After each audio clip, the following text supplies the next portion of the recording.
Live, and then all right, we're live. What's up, guys? Sorry about the wait. We had some tech issues. Can you give us a 5x5 in the chat, please, if you can hear us? Alex, Aaron, will you guys say something? Make sure they can hear us all. Hey, what's up, guys? Hello. What is You up? see me? Um, You see Tiger King? Is that coming Oh, on? yes. Yeah. That's amazing. Yeah. what's up, guys? How's it going, Barry, Tiffany, Oh, wait, I got, Miriam, I got a good one. Alexis?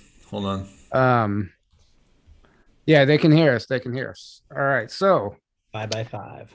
let's a few things. Well, first of all, happy Veterans Day, guys. Happy Veterans Day. You know, we want to make sure to remember and honor all the troops out there. You Absolutely. know, and today is also 11/11.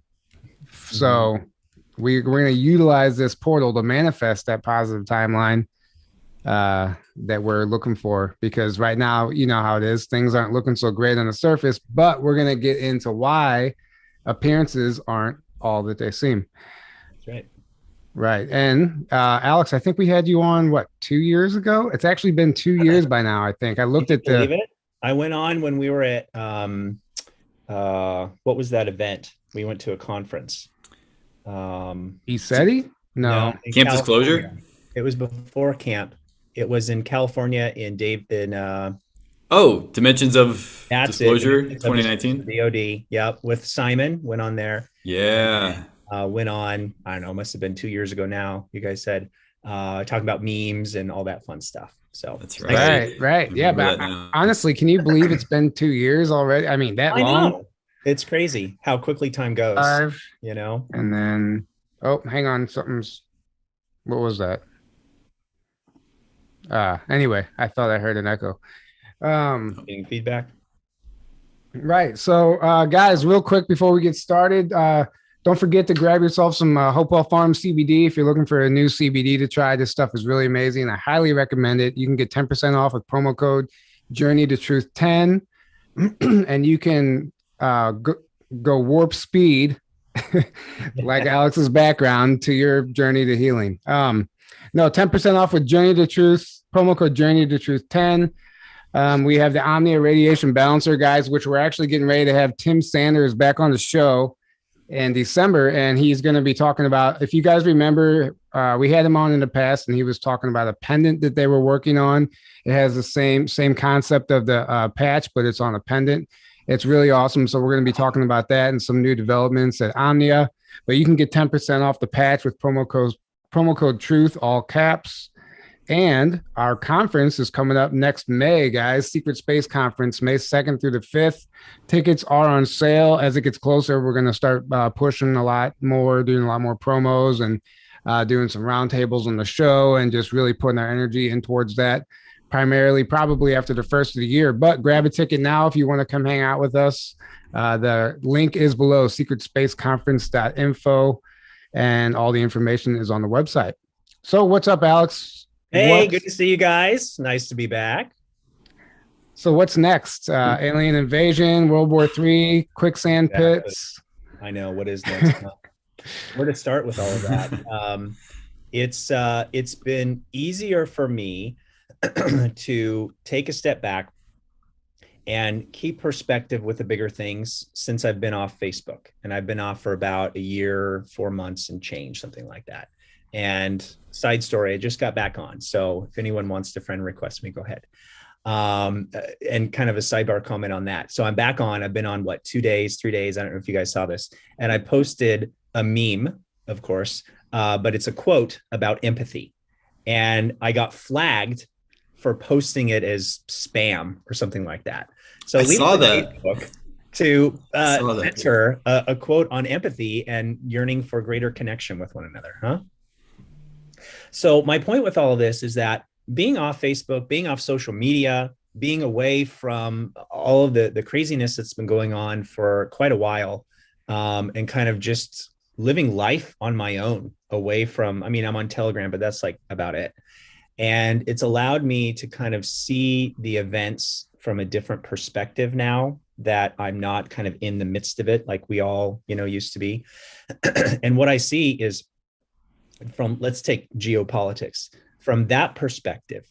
There's so much of a floundering that's happened that we've seen in what has it been, 10 months, something like that, 10 months and change, that let's say here we have a president who literally is officially on paper the most popular president in recorded history. And then within a matter of months, his approval rating has tanked to like in the 30s. So that doesn't happen by accident. Perfect timing, Aaron. There you go. There you go. Right. You like that timing? And you got all these different variables in terms of why, right? It doesn't take much. You've got inflation. That's a big one because it's affecting people. You have issues at the border with double standards in terms of like the jab and who's allowed to get it and who's not in this country. You have what happened in Afghanistan. I mean, just the list goes on.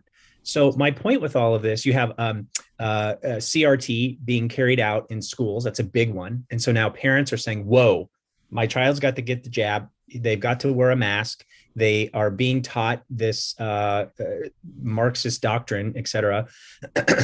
Once you have parents being told by the government what you can and can't do to their children, watch out, because mama bear mode is going to come out. And then you see situations like what's happened in Virginia recently with the governor, with that election kind of take place. Mm-hmm. So my point is, with all of these different factors here, people are waking up in droves more than they ever would have in the prior administration, because there was a scapegoat, right? There was a reason of one person as to the ails of everything, right? The meme about the guy who falls off his bike and hurts his leg and it's like Trump's fault, Mm-hmm. So my point with all of those things is that the heat is being cranked up so much that you can't avoid it anymore.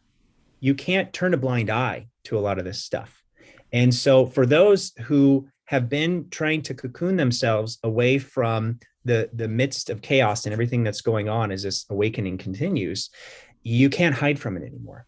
And so I see this now on the ground level, both with my clients, as well as just from day-to-day life going, and just bumming around, especially now that I'm spending 50% of my time in a free state like Florida and not a slave state like Oregon, that you see kind of there, the population is different for sure, that the average person is much more awake than they are in a lot of the other states.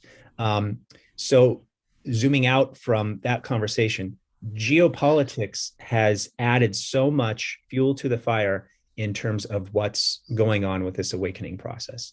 Now, I had a question for you guys. Are you familiar with the name Steve Turley? Steve Turley? Yeah. It's not ringing a bell. Okay, so he's on YouTube, and I highly recommend him because he gives amazing commentary in terms of what's going on in political science and just carrying out in day-to-day life with various stuff. And so when Tyler, you and I were chatting on the phone, this is kind of part of what I was referencing, that there is a parallel process that's going on now that's being acknowledged in the political world. And so I found an article where Steve had commentary that he was giving. He puts out 2 videos a day. He's extremely articulate, very entertaining. Can't recommend his YouTube channel enough. And it's totally blowing up big time. He gets like 200 million views on some of his videos, is what I've read. I don't know if that's true or not. But so with this, what he is talking about is some terminology. And I copied some of that commentary. And I thought, if you guys wouldn't mind, that I could read some of this to kind of, so we have some terms that we can use to kind of describe what we might talk about on that's kind of more typical in your channel with kind of this awakening and this kind of moving into 5D and some of those terms. And go ahead. I mean, we could just retitle the episode "Surviving Biden's Economy" if you want. There you go. Yeah, exactly. Perfect. So you mean Brandon's economy? Yeah, Brandon's economy. I'm sorry. Brandon's economy. Yeah. Brandon regime is a hashtag I thought we could start. Oh, perfect. Yeah, that's brilliant. Start it right now in the chat. Yeah, there you go.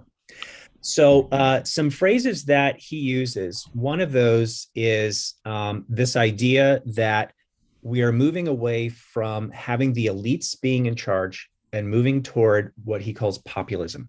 Other terms for this is like nationalism. And of course, the media has tried to make this a dirty word, that nationalism is no difference than NAZIs, than white supremacists, et cetera. But nothing more does it mean than just simply a care and concern about your own country. And you can't have a country without borders. I mean, that's just sheer nature at its very core. So the first paragraph here, it says, populism represents a fundamentally different politics than that of established globalists, either on the center right or center left. Populist sentiments are characterized by an antipathy between the people and the political class, the ruled versus the rulers. Populists are deeply suspicious of society's elites who are seen governing for their own benefit at the expense of those they claim to represent. With a widening gap between the value of the political class and the people, populists believe that the customs, culture, and traditions of a nation are best preserved when taken out of the hands of the ruling elite and placed back in the hands of the ordinary citizens. What that's trying to say is that's the core nature of what our country is founded upon. The idea that for thousands of years, we were run by either a monarchy or an oligarchy. And so they came here with this radical notion that it's we, the people, who are actually in charge. And then we fell asleep and we gave our power away. And so you have these career politicians, regardless of what party they're in. That's been the big smokescreen and the illusion that they've run the show. And so this idea of like, you have the paradox of choice. You know, there's so many options out there. Which one do I do? I don't know. Whatever the news says is the nicest person or looks the prettiest or what have you, you know? And so there's a return. There's a regenesis that's going on that's taking place even in those who are still in the 3D matrix, where they're saying things aren't working. There's a breaking down of how the structure of just my daily life flows. Look at what happened since the lockdowns, right? That I can't tell you the amount of clients that I have seen where they've had a complete rebirth of going back to their value system. What really matters? And on almost a daily basis, I have conversations with folks of like, God forbid, but if you were to die tomorrow, how do you feel as though your life is unfolding? Are you doing the things that you would be proud of, that you're leaving a legacy for the next generation? And inevitably, they say, oh my God, I don't even think about this, you know? And COVID has forced me to kind of pause and reflect on just the rhythm of daily life. And I see a lot of, you know, execs and people that like fly all over and are busy kind of going all over the place. And almost all of them have said, I'm not going to travel anymore. I'm staying home, or at least I'm staying home less, 80 to 90%, to be with my family, because that's what really matters. Right. You know? Well, so I mean, yeah, everybody, this whole thing was a catalyst that forced everybody into new ways of thinking, new ways of living.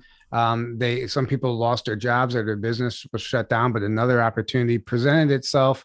Yep. So there's like a silver lining here, but you can't let this beat you down, and you can't dwell on this stuff because because really your own thoughts are creating limits, right? So that's right. We're creating like rules and regulations for ourselves that we can just lift at any point. We can drop them at any point, and that's the only thing that's holding us back. We've talked about this before. You know, like your belief system is like a prison. Yeah, exactly. And I want to go into that later. But the other real point I want to emphasize here is that there's two versions of society, which is at the crux of my point that Steve is talking about. So one is called mass society, and the other is this concept called network society. So mass society is top down. Mass society is where we have to give our power away to an outside force, to big tech, to the media, and believing whatever big pharma says, or whatever I hear on CNN or what have you. And that is dead. That is dead, and we're just dealing with the reverberations or the wake of its death. So it's inevitable. And you see that, for example, like last month, CNN for the first time didn't hit 1 million ratings, 1 million viewership and ratings for the first time ever. Good. And all of these on any show on the channel. And all of these people who have had shows for years, if not decades, are retiring or are being caught up in scandals, et cetera. Don Lemon, he just got charged today, from what I saw in just a brief headline clip, for some sort of sexual assault or some discrepancy that's going on there. So it's just continuing, and of course, Como is a big one. Both of the brothers, and this is going to only build with momentum. And so what Steve really emphasizes is what he calls a network society, which is a fancier poli-sci term of what we talk about all day, every day, of building grassroots from the ground up, of redistributing what it means to be human, of not getting caught up in the central bank fiat money system, and being able to say, hey, maybe we can barter. Hey, maybe we can trade. Hey, maybe we can, who knows what, reconvene and build whatever sort of culture we want to build, whether if it's, buying some land and communally living together, or it's, deciding who we want to spend time with for the holidays. And like, I have a client right now, and he's saying for the holidays, there's always been inevitably so much drama with family that for the first time, he's like, I'll do the holidays separately with you guys, but I'm not coming around. So I see Uncle Jimmy and Aunt Tilly, argue about everything. And instead, I'm going to have Friendsgiving instead of Thanksgiving. And, these sorts of little examples of people being more intentional, aside from just going with what they're used to. And so it's so exciting for me to be able to see these things where, even if it's not appropriate for me, like in session, but I see it with my family. I see it with friends. I see it with extended family. I see it with people I don't even know, or like friends' families, et cetera, of like where people starting to really question, push back, not give in to just what the norm is for the matrix. And that's what's so exciting as we have this kind of part one of the conversation of what's going on globally with these big changes. And right. Course, People standing up like that second grader. Do you see that girl that refused, that she got suspended like 30 something times? Yeah, no, I missed that one. She won't wear a mask. So they kept suspending her from school, and she refuses to wear a mask. And then now she's like, she was forced to like give a speech about it. And she's like, wow. She sounds like one of us. That's awesome. Cool. A second grader. I knew there was one that made like national headlines because she didn't wear a mask, but 30, what was it? 32 times. That's incredible. Yeah. Something like that. 30 something times. But honestly though, either she's just a starseed who's activated, or you have to think about the parents too, because absolutely, right now, like, we need to be leading by example. Exactly. Like I've been seeing this meme going around about the reason that they're getting to the kids is because we complied. We rolled over too easily. Yeah. That's right. So we need to stand our ground and speak up, and that's right. And then set an example for the kids, because absolutely. I mean, that's what we have to do. Yeah. And that's really leading into then part two of looking at kind of what's going on in the global stage and some trends that we're seeing. Another example, of course, would be all of the jab protests that are going on all over the world. And even though there's like media blackouts on it, you can't hide from it. It's happening. And so people are really waking up out of it. It's taken to this extreme to where we're like on the ledge of being forced to, fall off the cliff. But people are like, whoa, wait a minute, this isn't okay. And so there's a huge pushback, and it's only growing every day. And I see examples of it all the time. And so there's nothing in my mind but hope about the future, despite what I see on the TV, despite the headlines that we hear, despite the money that we have to dish out at the gas pump, et cetera. That's all short term. But when you look at the overarching trajectory and trend of where things are going, big positive changes are on the horizon. I agree. Absolutely. It's about Aaron and I were just interviewed on another channel the other day, which that should be released pretty shortly. I'm not sure when, but we were talking about a lot of this new earth concepts and stuff. And I was thinking about, I was like, yeah, the idea is to create a reality that doesn't look like it does on TV or social media. We see this world on TV, on the television, on social media. That's, let's just face it, it's horrifying, right? Yeah. But but you can live your life and create a reality that looks nothing like that. It is full of nature and beautiful people, and your neighbors, get to know everybody around you, and it's not so bad. It's not like, it's very apparent that everything we're seeing, or most of what we're seeing, is just an illusion. Yeah. Yep. That's Yeah. right. And Right. and that's what's going on with this network society, that it's ground up. So you can have, the old system, for example. Let's say you wanted to really make it as a music star, right? And let's say you, I don't know, sing country music. Okay, you'd have to buy a bus ticket, and go to Nashville. You'd have to pay for room and board. You'd have to work your way in to get some gigs, and hopefully someone's there and they're going to see you. And now you get $100 webcam.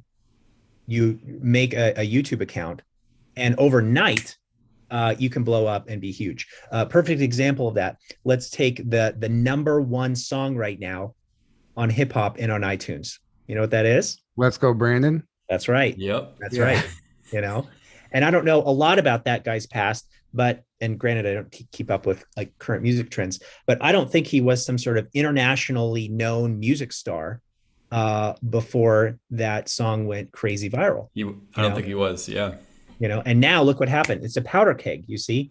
And so examples like this, let's go back to the little girl, second grade, refusing to wear a mask. And then all of a sudden, boom, she makes the news. Now Makes she's headlines. Yeah, exactly. Let's take Kyle, what's his last name? Rittenhouse. Right, exactly. And like the big controversy that's going on there. But if you actually watch the one clip where the guy who's giving testimony says that's correct, in terms of like what happened, and like clearly Kyle was just like self-defense. And if you watch the video, it's like dunzo, like it's so clear, and yet they're making a clown show out of it.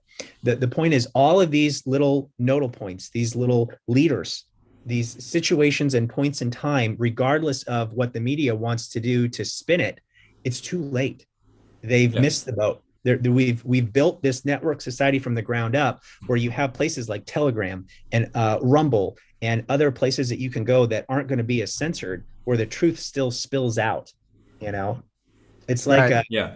there was a meme I saw a while back where it shows a dam, and there's a river up above, and then on this dam you see there's like holes starting to be formed. And so there's a person, and he's sitting there trying to fill and plug the holes, and yet there's so many he just can't. And so That's the media.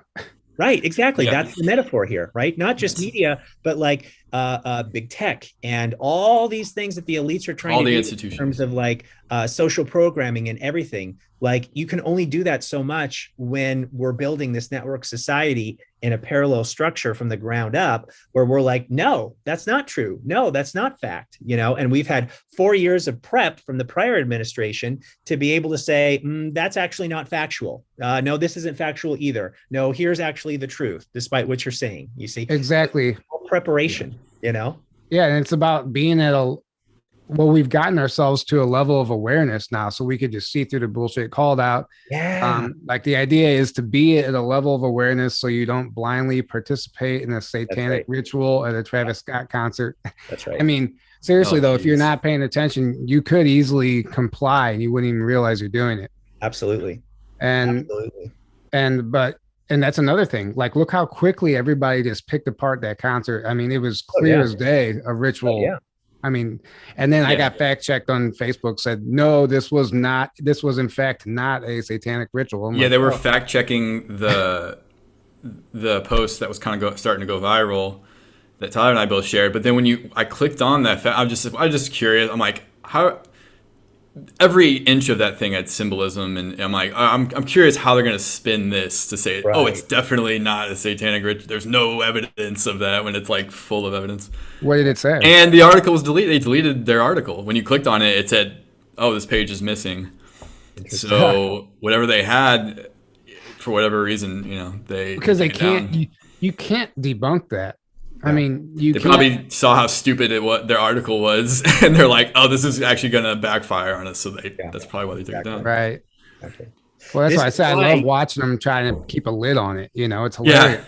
Yeah. This is why, you guys, the "Let's Go Brandon" phrase has gone viral so quickly, like overnight, right? Because it's a metaphor.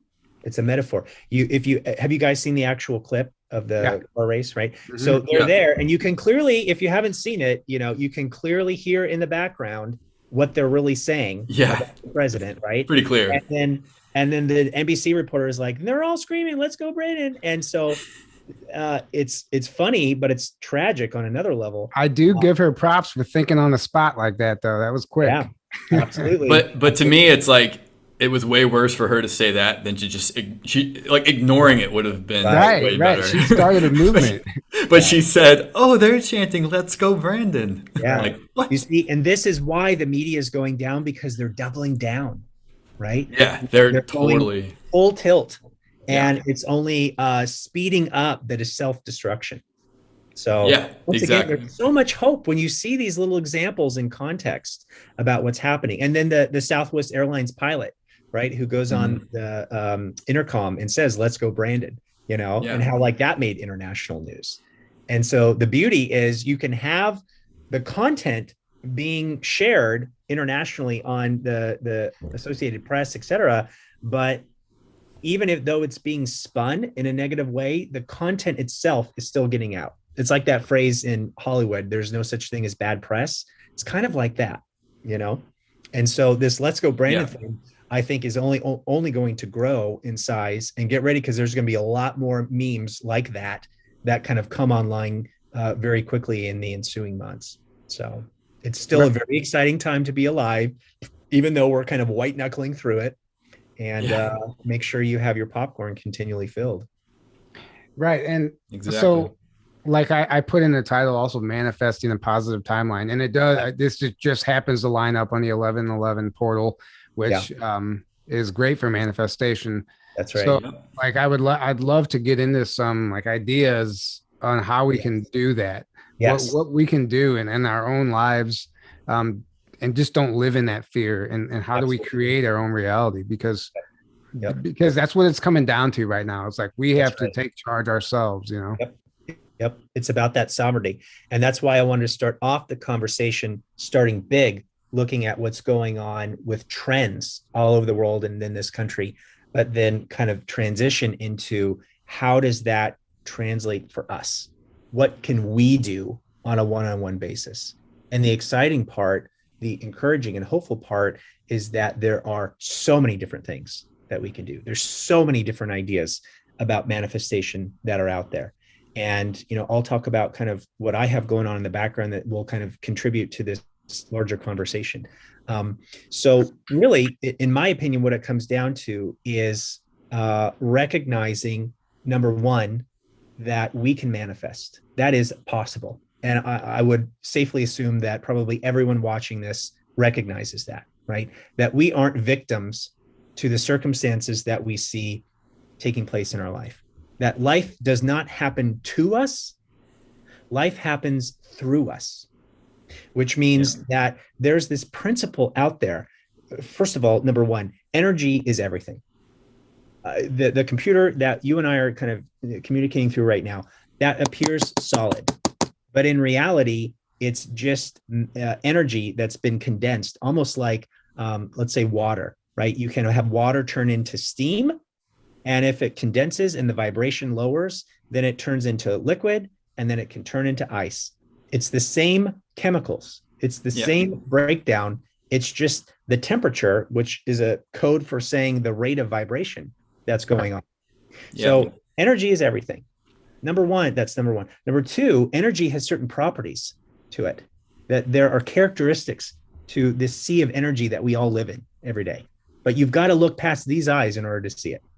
Number three, one of those properties is the fact of this law of resonance, which is kind of like a tuning fork.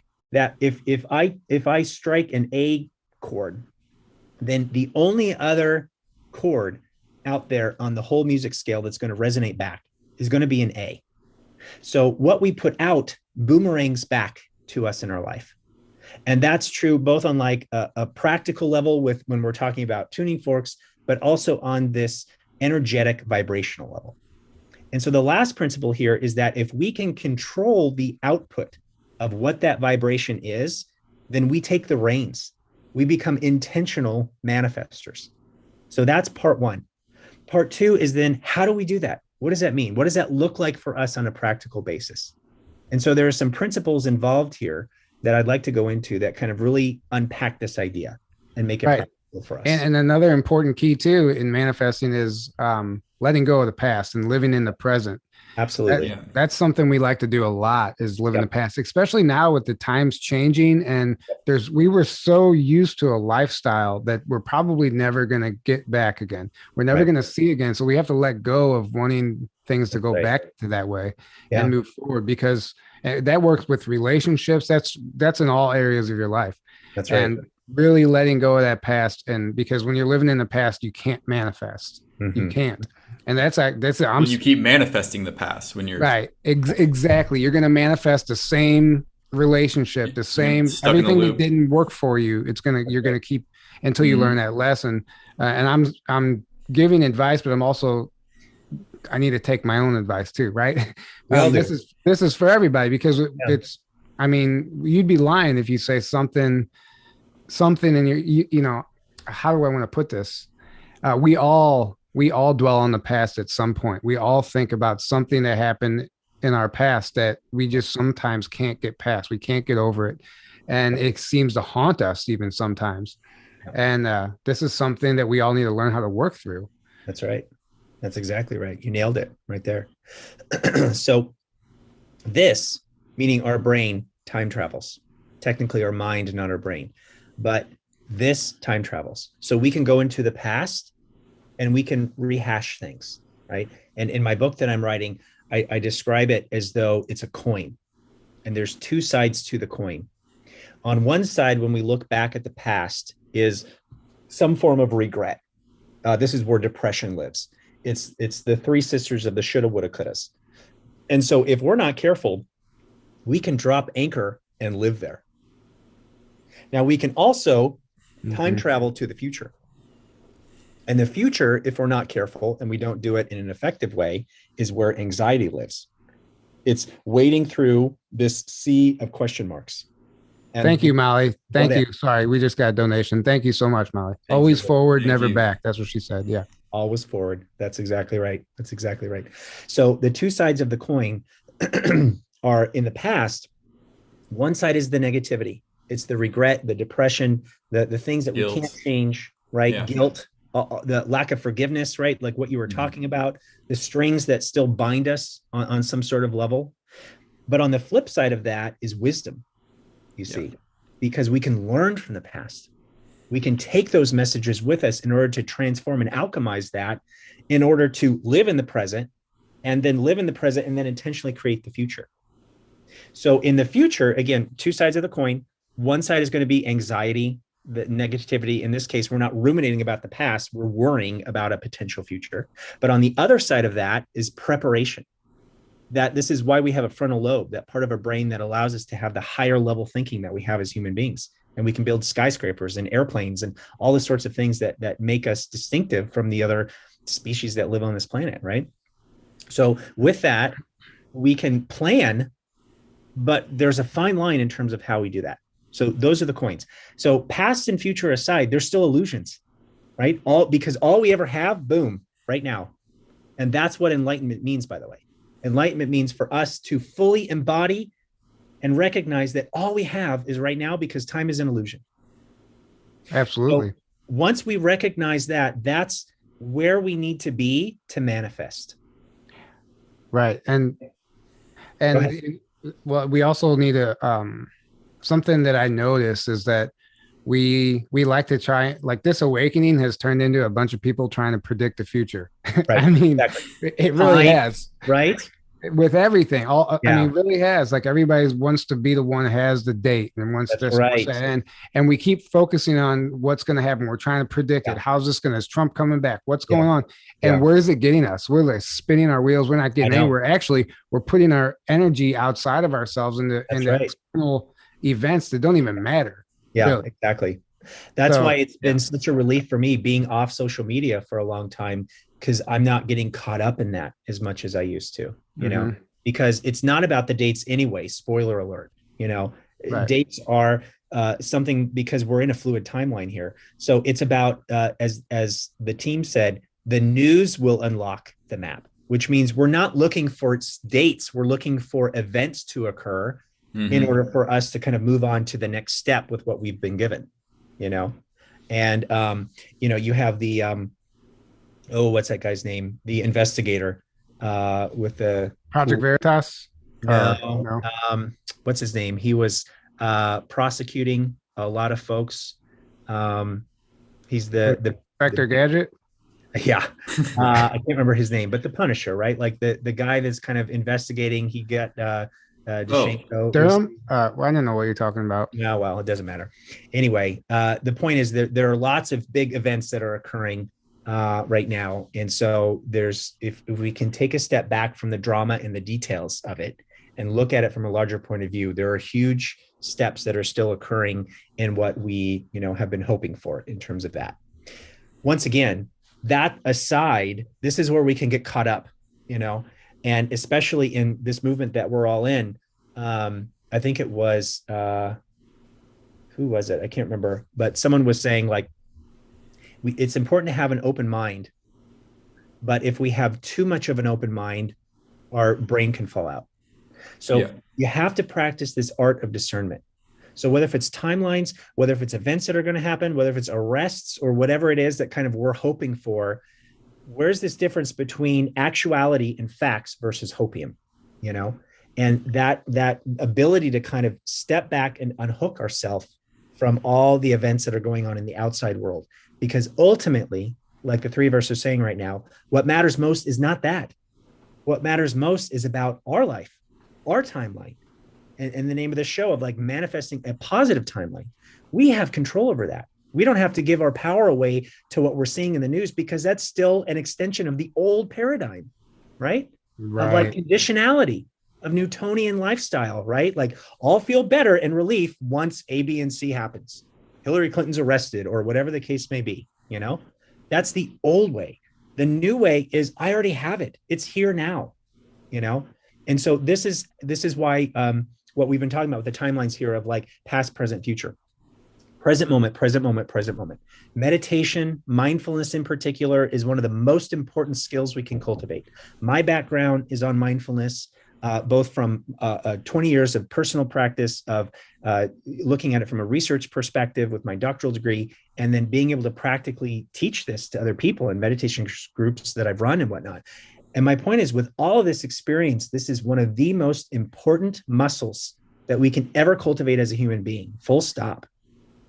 Because of so many reasons. I could give, a 3-hour presentation in terms of why mindfulness is so helpful. But as it pertains to manifestation, it's this recognition that because all we have is the present moment, the only location in which we're broadcasting out the signal of our vibration is here and now. So that's all that matters. So once we recognize, okay, so I get that, that's where I need to be when I manifest, is here and now. How do I do it? What does that mean in terms of manifesting? Like, and this is what's kind of hung me up for so long on my own spiritual path, that you read these books, I don't care if it's Deepak Chopra or whomever, and they're flowery, they're lovely to read. I've got thousands of books and I love kind of sifting through them all, and I feel filled. But then I'll finish the book and I'll say, now what? Like, how do I practically like carry some of these ideas out in terms of what they're saying? Right. So, a lot of these books don't give you tools. Exactly. I mean, I'm not saying that none of them do, but that even when so I'll let you get back to what you were saying, but even whenever, the same thing I noticed with like getting a tarot card reading or a psychic reading or whatever, they tell you all the things that you need to do, but they don't tell you how to do it. And it actually causes more anxiety. Exactly. And that's why I wanted to do this. And I'll let you continue, because we need to understand, like, what can we do? And one of those things is detaching from the outcome, get rid of our expectations of what we want it to look like. Yep. Absolutely. Absolutely. So again, mindfulness is important because this time travels, okay, past and future, but from the neck down, our bodies, our subconscious mind, as Candace Perth said, who wrote a great book, by the way, called just that, Your Body's Your Subconscious Mind. And Brandon, go ahead. They're wanting to know if your name is Brandon or Allison, Aaron. People are Burn commenting about It's Allison today. right. People are commenting about the name on his channel Funny. on his Yeah. tape window. Bryn Allison. Yes, that's my Right. answer. That's a good. Go ahead. Sorry, Sorry. guys. All right. So again, that's where we need to be, because the mind travels, okay, but the body is always here. The body is always in the present moment. And that's a big part of where we're generating the energy in which we manifest. So now getting into more of the weeds of the specifics, there's 3 principles that we have to keep in mind when we manifest, in terms of of manifestations sources, if you will. Okay. It's our mind, which means our thoughts. Our thoughts have energy to them. There's actually a device that can measure the energy of our thought output. Do you know that? It's called a squidometer. And it can actually keep a pulse of the amount of energy output that our minds are given. So even though it's on an energetic realm, we're really starting to dial in and measure this through quantum physics. So our thoughts are things, as they say in the law of attraction circles. But this is where the misnomer comes in, because it's not just thoughts. You have like famous movies like The Secret. I don't know if you guys saw that. That was like a big one, like 10 or 15 years ago. Oh, yeah. And yeah, absolutely. Creating a vision board, putting out good thoughts, and whatnot in terms of what you want to manifest. That's a starting point. But it's just a starting point. There's more to the story than that. And this is why people get disillusioned about manifesting. They say, it doesn't work for me, right? It's because you've only gotten part of the formula. Yeah. So yeah, it's our thoughts, but and there's a particular way in which how we want to think. We want to move away from wishing and hoping and maybe one day I'll get there, or this is what I would like to see. Yeah. And like you guys are saying, we have to move it into present moment. Here we are back to that concept again. I already have it now. I can visualize myself with that soulmate as we're walking the beach now. I can have the money in my bank account. So when I pull up the website and I see what's there, I feel a sense of relief, freedom, satisfaction, security, etc. Okay. Yeah. So that's on a thought level. Number 2 is with our emotions. We have to feel it. We can't just think it. So my metaphor here is, if our thoughts are like the steering wheel that lets us know the direction of where we want to go, it's the emotion that's the gasoline that propels us there. Emotion is energy in motion. So we have to engulf or envelop the thoughts that we want with emotion to actually feel it come alive, to embody it and add more energy to it. Well, things in motion. Oh, sorry. Go ahead. No, go ahead. I was just saying, things in motion stay in motion. And so it's not just our thoughts. It starts with like getting out of bed and exercising and getting the blood flowing, because it's possible to, if you're just waking up and you're not doing much and you're just like, you're in a rut, that's stagnant energy. And you're not going to get out of that thought process until you get your body moving. And it literally starts with the physical body, I think. And I noticed a huge change when I started doing Qigong and stuff like that. And just like, and there's certain things you could do, tap on certain parts of your body to get the energy flowing. And once you do that, it actually changes your mindset and you like have a better day, a more positive day. And then, then you can go from there, but you have to start somewhere. Just to give some advice for people, because it's going to look different for everybody. That's right. It's going to be different for every single person. Yeah, I would say all 3 affect each other. Yeah. So if you can pick one of those, whichever one comes easiest to you to improve, start there, and that will affect the other 2. Yeah. If you let it and you flow into that, and then pretty soon you got them all 3 running on all cylinders. Yep. Right. Yep. That's right. That's where the magic happens. You guys nailed it. And something way back at the beginning of my awakening, when Bridget Nielsen was pumping out videos, she said she was talking about changing your reality, and part of that is getting rid of old toxic habits, right? Yeah. And she said, don't overwhelm yourself with it. Don't overwhelm yourself with this big list. Make a list. So she said, make a list of 12 things and see if you can change one thing a month. And in 12 months, you might be an entirely different person. And that's one thing that has stuck with me, because you start realizing, oh man, some stuff has got to change. You do it all at once, it doesn't work. You end up just falling back. So one thing at a time, Yep. That really helped me a lot, actually. Yep. And when you look at habit creation, like how you actually form a habit, that's how you do it. You have to start small, and it's about consistency, just keeping it up. And that builds momentum. Yeah. When I talk to clients about this as it pertains to, let's say, depression or anxiety, and this is kind of the link that I'm wanting to bridge between science and spirituality, psychology and manifestation, that there's such an overlap that I'm surprised there haven't been more authors out there that I've ever come across that are really talking about this. That's why I feel so compelled to write what I'm writing. But I call it the chocolate milk metaphor. So when you have milk and you have chocolate sauce and you have a spoon, you have the ingredients to make chocolate milk.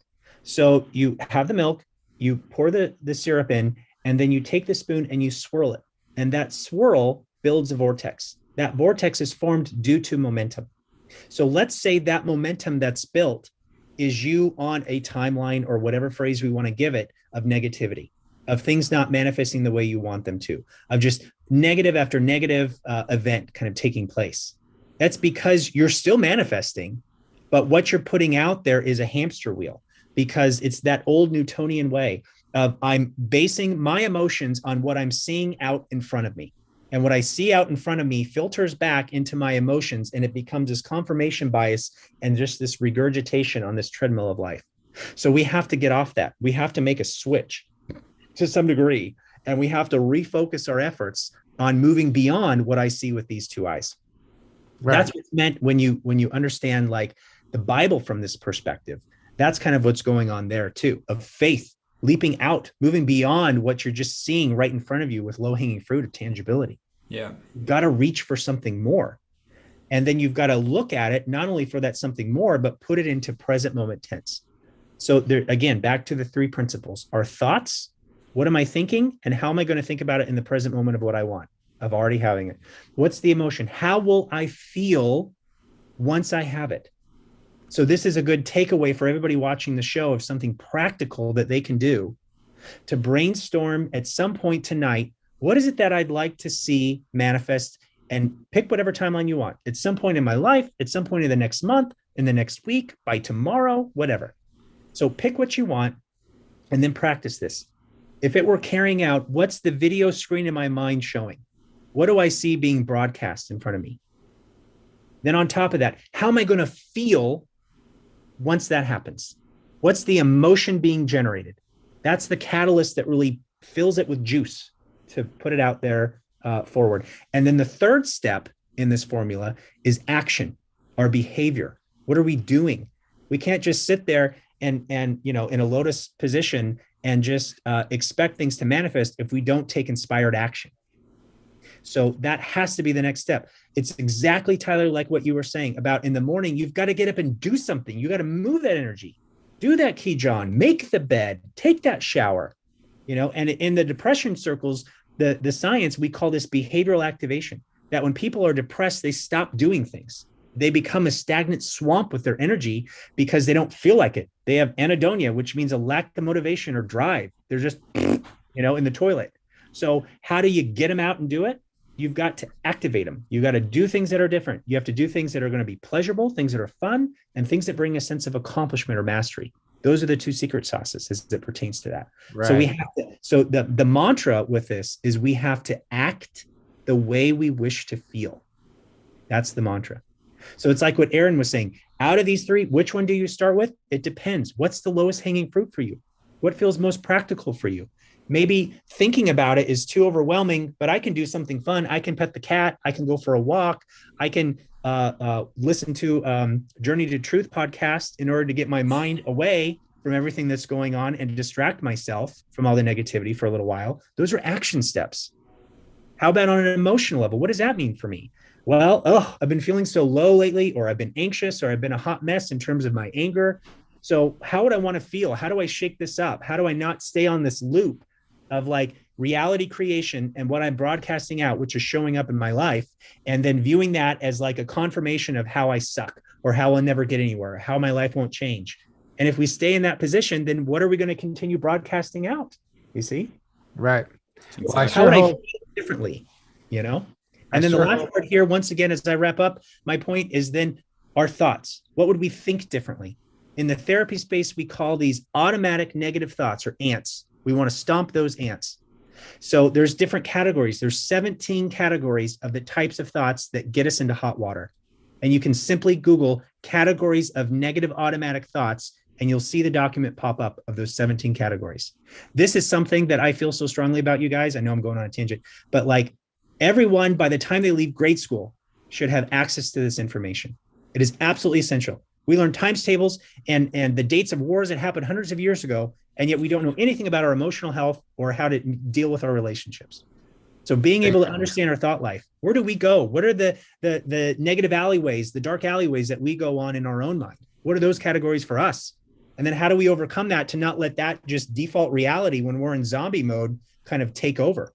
Because all that, once again, is kind of contributing to the signal that we're putting out into the field. So, amen, man. That's absolutely, I couldn't agree more, especially with the education system and like, there's a lot of people right now, like what's going on right now is forcing people to start homeschooling, and the whole school board issue right now, like the parents don't even have their voice anymore. So everything's changing. And we're seeing like our friends Abby and Heidi with shows like Raising Star Seeds. And there's another channel out there called Divinely Guided who works with children. I'm starting to see all of these channels pop up working with children, and they're doing exactly that, what you're talking about. They're helping these children understand that they don't have a problem, they have a gift. How are they going to, and especially with the emotions. I know Niara Isley talks about that a lot. Like we're never taught anything about our emotions growing up.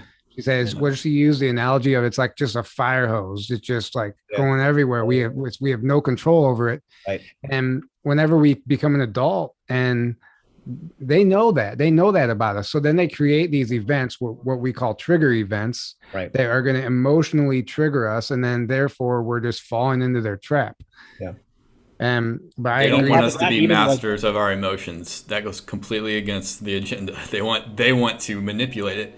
And they can only do that is if we don't understand what they are and how to use our emotions. You got it. You nailed it right there, you guys. That is it. And they know this.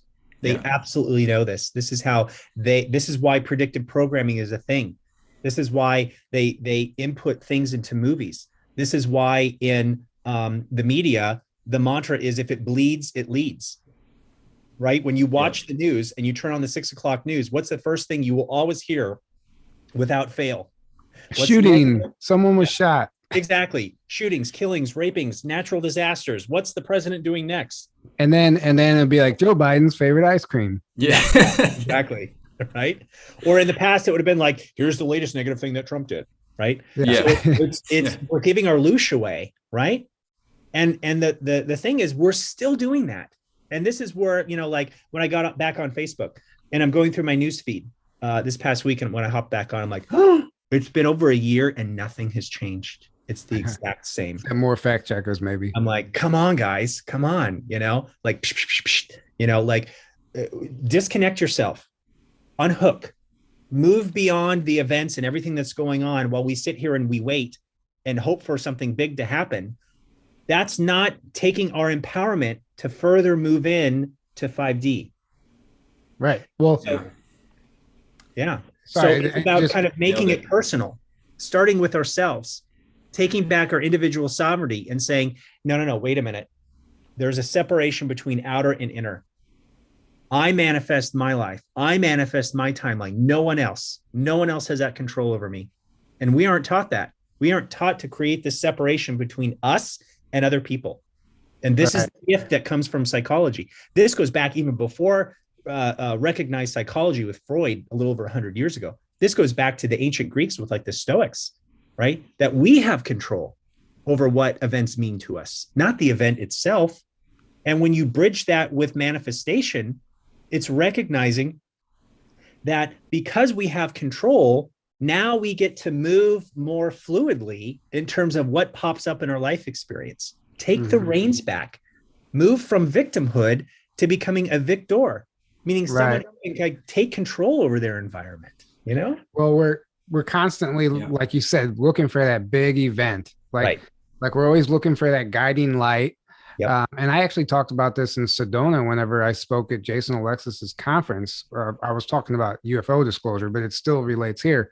I Yep. was talking about, okay, if we are technically all one, Mhm. um, and instead of looking for that external disclosure, if we're all one, wouldn't we be that external disclosure?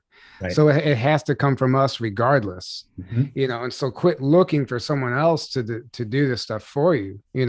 It's ultimately It's us. the Yeah. same thing as looking for someone or something outside of you to save you. It's the Yeah. same thing. It's just a different manifestation of it. But Yeah. You got yeah, it. we are our own saviors. We are And it. that might be a controversial message to hear for those who are, in traditional religion. I don't mean any disrespect, but from my personal belief system, I view things differently when I look at some of the big name prophets that we've had throughout life. Let's take Christianity for a minute. That the main idea is that there was a template being given to us of what it means to fully embody our potential, to recognize that as we expand the vessel of what it means to be a manifestation of God incarnate, if you will, of kind of moving into the highest degree of expression of this human experience, that it was being given to That's why I us. said Allison is on fire tonight. Sorry, Alex. They're killing me in the chat. Thank you. They're like, Thank you. exactly, Allison Co. Like, Allison's Allison on is on fire. fire tonight. Thank you. I really truly apologize, Alex. I know you were trying to make a point there. Oh, Sorry. yeah, that's okay. Let's go, Allison. Yeah. Let's go. Allison. Yeah. Hey guys. Allison says, "Hey guys." She's in the background here. Um, She's laughing. sorry, Alex. No, it's all good. It's all good. Sorry, Allison. So, again, my point is that we can fully embody that ourselves. And as we kind of further step into that, this is what's meant when you look at like the apocalypse, for example, what that word means in Greek. When you translate it more directly, it means the great unveiling, right? Yeah. And what do we see happening all around us? The veils are being dropped. People are like, well, wait a minute.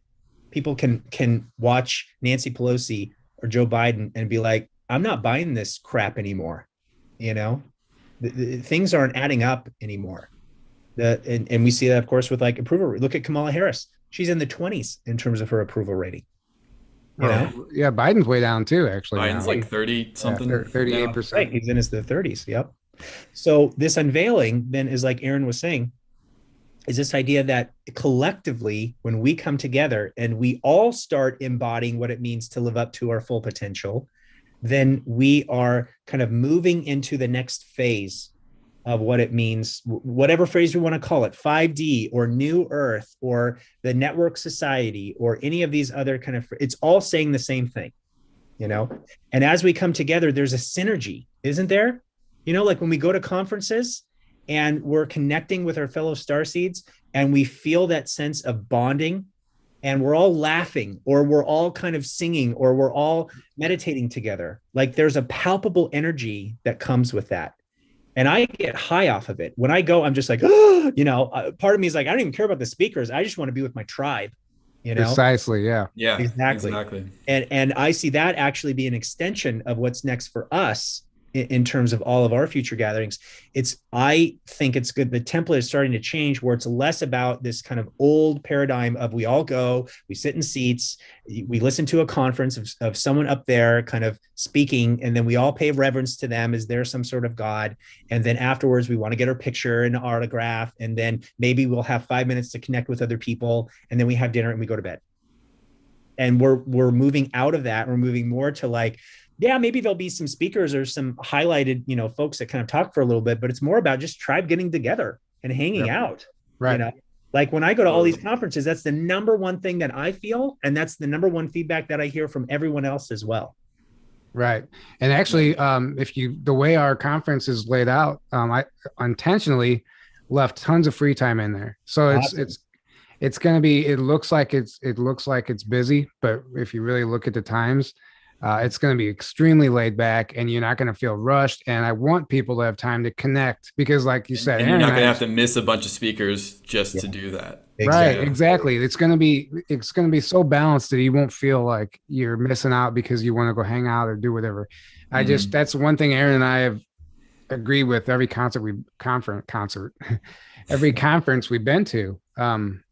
It needs the free time is the best when you Yeah. just get to hang out and connect with all these people that you only see from the waist up all year long, you know? That's what made that Florida conference so awesome because that's how Yeah. that was. Right. And That was really awesome, it was actually. Yeah. perfect. It Yeah. was a few speakers in the morning and then the rest of the day was yours. I mean, Mhm. Yep. And I think that template is just something that we'll see more and more and more. And here's something else that I've noticed, especially kind of being away from social media, but hearing kind of grumblings and now like coming back again, is there's been a split, like a schism in our community. And there's this splitting away of like in tribe fighting. And it Yeah. really concerns me because I know it's part of the overall process as we kind of continue to evolve. But you know, the biggest theme, like the team told us, is they want us divided. They want us to create strife and you versus me mentality and truth versus falsehood. And, you know, they're a shill and they're not doing this right. And, you know, I don't agree with them. And so therefore, you know, I screw all of it. And that's still the old mindset kind of being carried out now in these types of circles. And it's just concerning for me to see that. So it becomes an opportunity for us to level up. well, Yeah. this is something I've been thinking about this whole awakening, right? And it really turned out to not be what we all thought it was. When we got into this, it was amazing. We all just found this whole tribe of people we could connect with and just be ourselves. Yeah.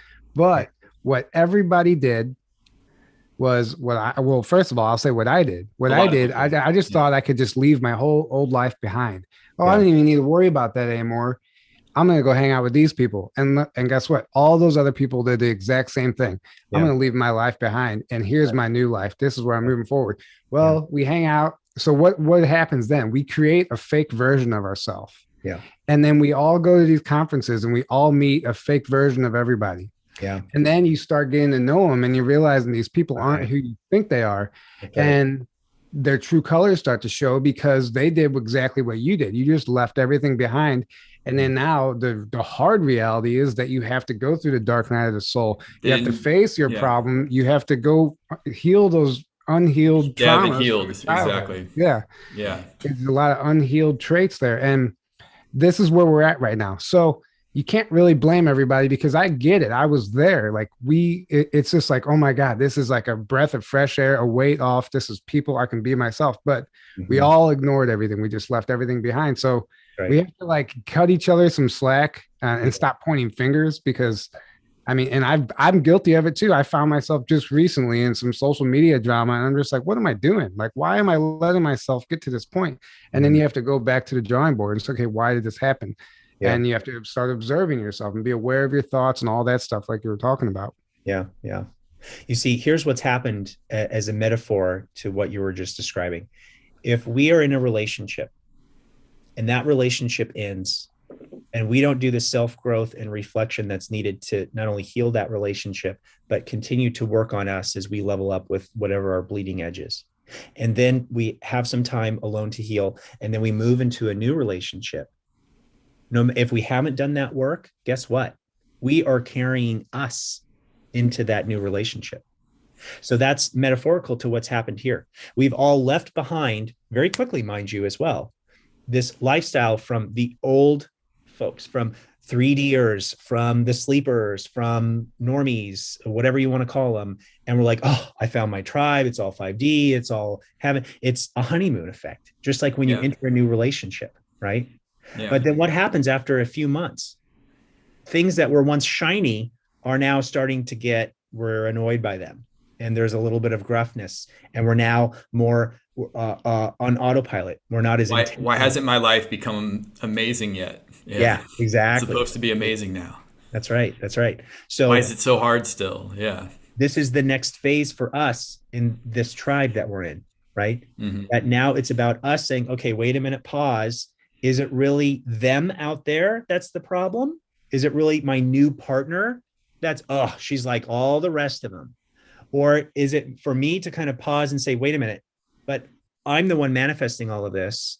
So I have to take some responsibility here how can I continue to do my work to self-reflect and see what my role is in all of this? Because if I jump from relationship, what's the common trend through all of those failed relationships if I say, oh, they're all the same? Me. I'm the common trend. Mm-hmm. So as I move from one group of friends to another group of friends, one tribe to the next, then the invitation for all of us is to say, okay, wait a minute. Yes, it's all love and light to a certain degree, and it's great that I'm with my tribe, but that doesn't mean I stop doing my inward work as well.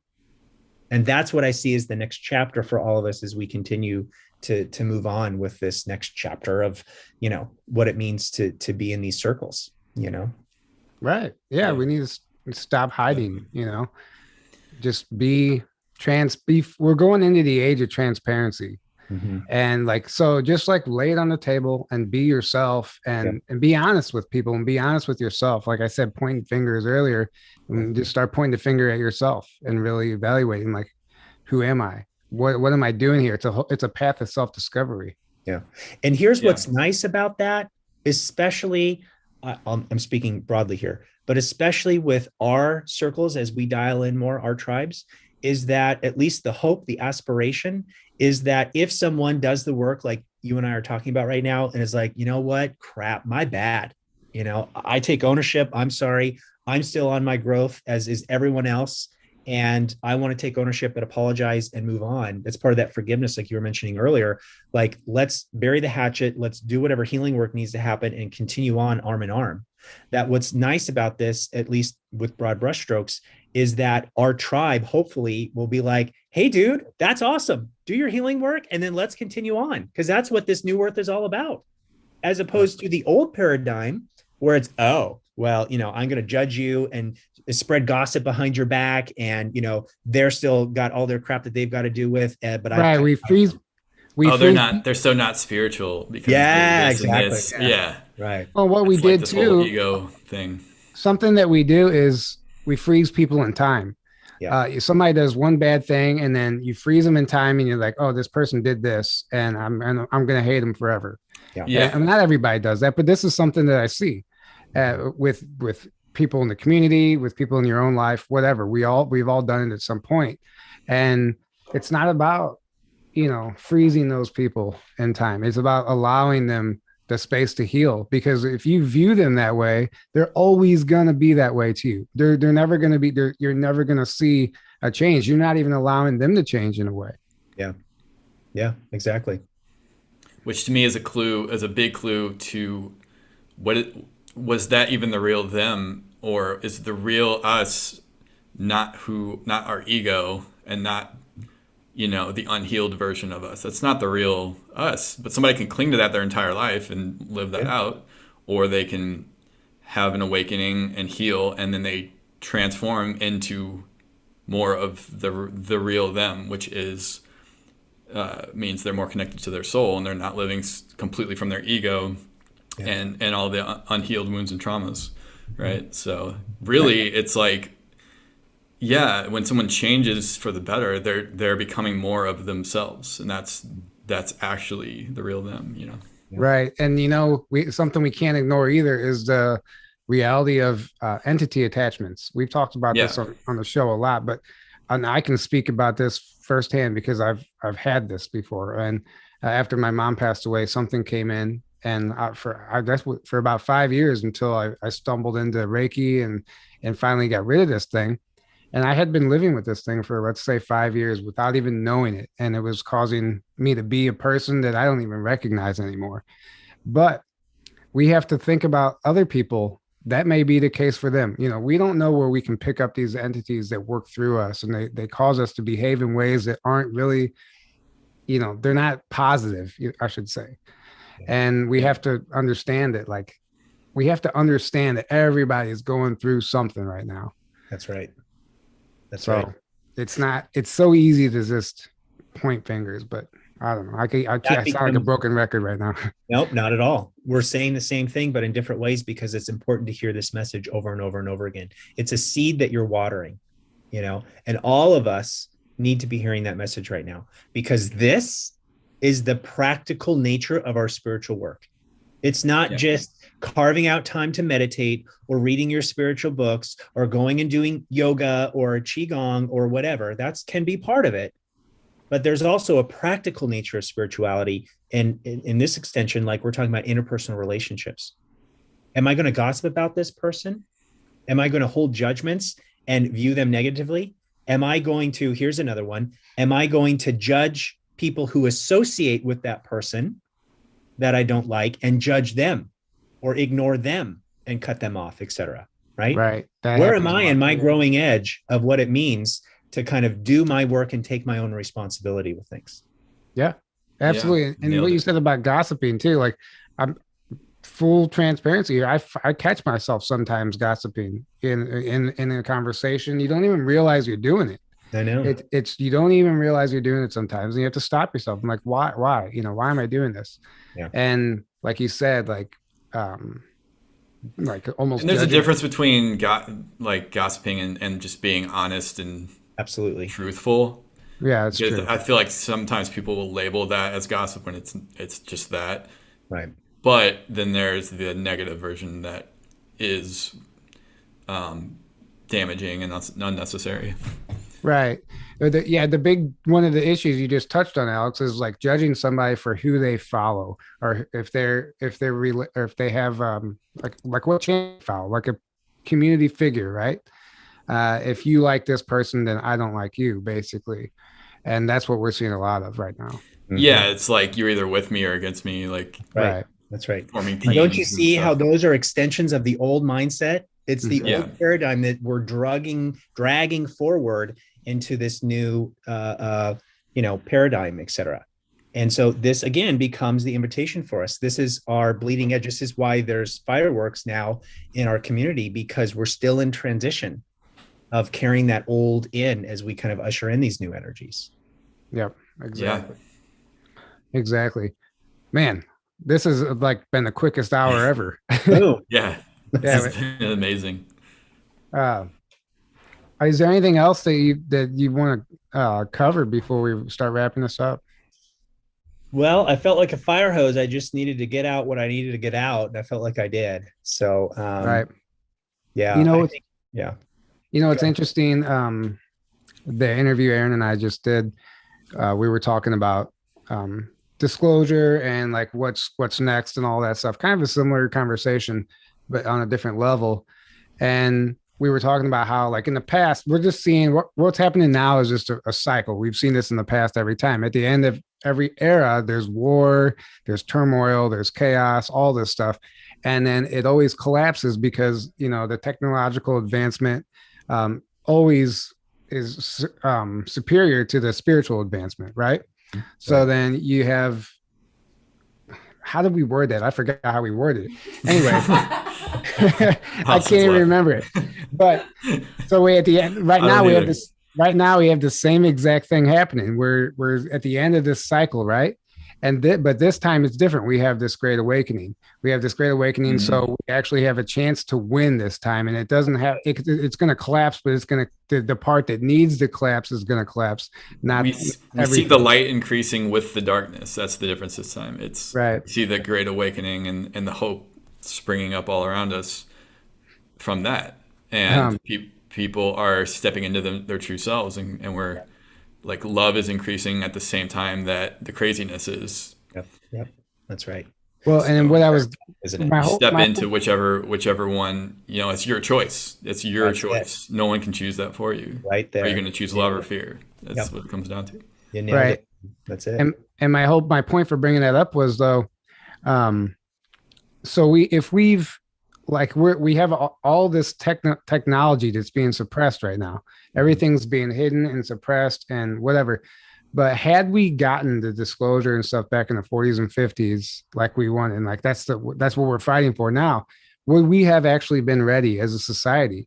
Maybe this was all by design. It always being suppressed by design so that we could evolve and grow, and this awakening could happen so that this time we wouldn't have this boost in technology and then not spiritual growth. This time we got a jump start on the spiritual growth because they were suppressing the technology. And now we're at a point that we're ready for it. So it's almost like a great master plan if you think about it. It was like maybe a blessing in disguise. Yeah. Yeah. Yeah. And it's just something I was thinking about. I truly feel like it is. I still think that the Patriots are in control, and that even though we don't see it behind the scenes, there's this cranking up of temperature, forcing this world stage and all these puppets on there to carry out their master plan, but in a much more condensed time frame, so that all of their house of cards comes crashing down, and we're like, whoa, wait a minute, wait, what? No, oh, hell no, and that's what's going on. That's what's going on. So again, what it comes back to is, yes, you can pay attention to that. Yes, you can observe and kind of recognize the good and the bad and all the nuances in between. But once again, the big takeaway for the show today is that it continues to start with us. Always. It always comes back to us. And I loved what you said there about fear and love, because every decision that we make in life falls within that paradigm. Absolutely everything. Yeah. And so if we've been in fear as we carry over, past into present, if we have fear in terms of these interpersonal relationships and fireworks that come out like what we're talking about, there's always another opportunity. There's always another chance for us to get back in touch with our heart space, to recognize that we are never a determination from our past behavior. That doesn't define who we are. Beautifully said. Yeah. As we further step into this 5D experience, it's about all of us connecting to another through that heart space. That is the gateway for what's coming, is the heart right there. Boom, mic drop. Boom. Right. No, that was beautiful. Yeah. Nailed it. Man, I feel like we made a lot of great points tonight.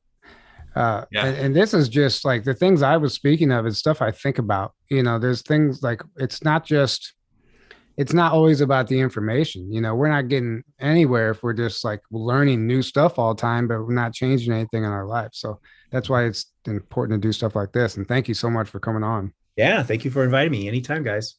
Yeah, this was a lot of fun. Do you have anything you want to share with us, or anything coming up that you want to let people know about? So Victoria and I, my girlfriend, she and I are going to be taking a life coaching course. And so we're going to be life coaches. So that's exciting. And then at some point, the Egypt trip is going to happen. I promise. So I don't know if you guys knew about this, but I'm going to be hosting a spiritual retreat to Egypt, and it's going to be epic. Like, nice. We're going into the Great Pyramid. We're going to be going up close and personal with the Sphinx, where we actually go inside the enclosure. Less than 1% of people who go to Egypt are allowed to do this.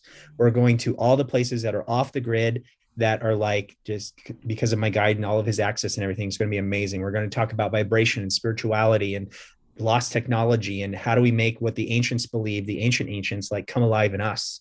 So it's going to happen. It's just a matter of all these world events kind of coming to a close. And right. Well, you should let us host it, and we'll call it Journey to Egypt. Oh, I love that. I love that.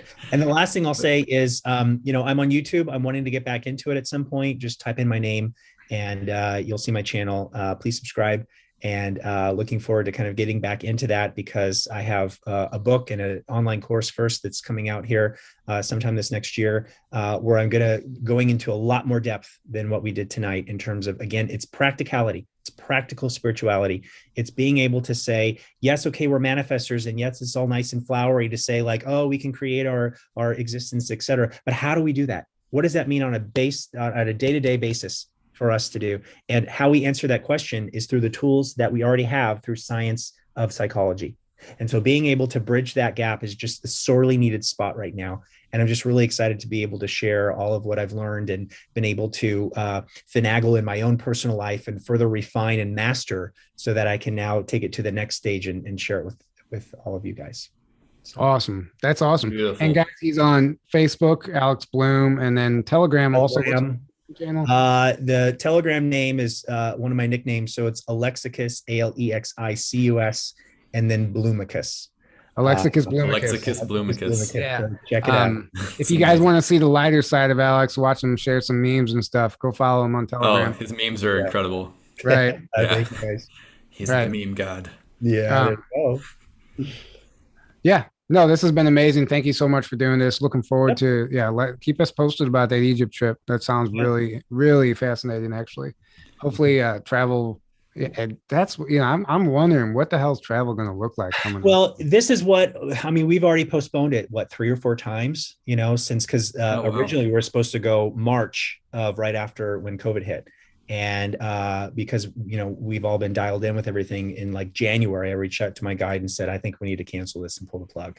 And sure enough, the whole world stopped. Right. So right now I have a personal friend who is a travel agent. And she said, don't do it right now because there are no real major hubs even to get to Egypt, because obviously you can't fly there directly, to get to Egypt without having the jab. So obviously there's a bunch of people who would want to go and don't want to have to take that. And so that's why I want to be respectful and just postpone. Right. Yeah. We'll just have to let things unfold and let the dust settle. That's why we planned our conference so far out, hoping that things are going to settle down a little bit by that time. Yeah. Because, I mean, let's face it, this year the end of this year is the terrible time to plan anything, Yeah. with travel and everything the way it is. So, yeah. Hopefully it's centrally located though, so people could drive to it if they want. It's not, it's pretty much central in the United States. So Grafton, Anyone who lives Illinois. in the Midwest at least can Right. drive to it. Right. Well, that's what we wanted to do, a Midwest conference to cater to that new audience, the There's people not a who whole lot don't of get to them go. in the Midwest, so Right. yeah. So I guess that's it, guys. We're gonna go ahead and wrap it up. Thank you for the donations. Thank you for the moderators. They said great. Thank you, Alex, Tyler, and Allison. You're welcome. Let's go, Allison. Dude, you should have seen the jokes going on. They were calling you Brallison and Arison and Oh, Arison, that's what we call each other. That's oh my god. well, Arison and Alaron, those are the two. Oh we my use. gosh. She's laughing. All right. Hey, do you want All right, guys. Thank you so much. We will be back next week. Actually, I don't even want to tell you what we're talking about yet next week. To be determined. Anyway, good night, guys. Have a great evening. Thank you for everything. Thank you for your support. We love you. And we will see you. Oh, what's up, Allison? Hi. That's her. That's actually that's her Allison. fourth. Is That's that the her real fourth Allison. appearance on the show now? I'm the imposter. Is that her fourth appearance on the show now? Yes, this is officially her Yeah. fourth. What's up? With her Snapple shirt. She's wearing a Snapple shirt. Allison, Yeah. drop some knowledge real quick. Give us some good advice. Something to Yeah, leave I'm on. waiting for Erin to get off so we can enjoy a gummy together. She's getting antsy. Oh my god. Yeah. So we can expand Full some knowledge. disclosure. Well, good luck with that. Good luck Thank with that. you. Let me know what you guys see. Oh, I'll let you know. Oh, yeah. I'll keep you posted. All right. Good night, guys.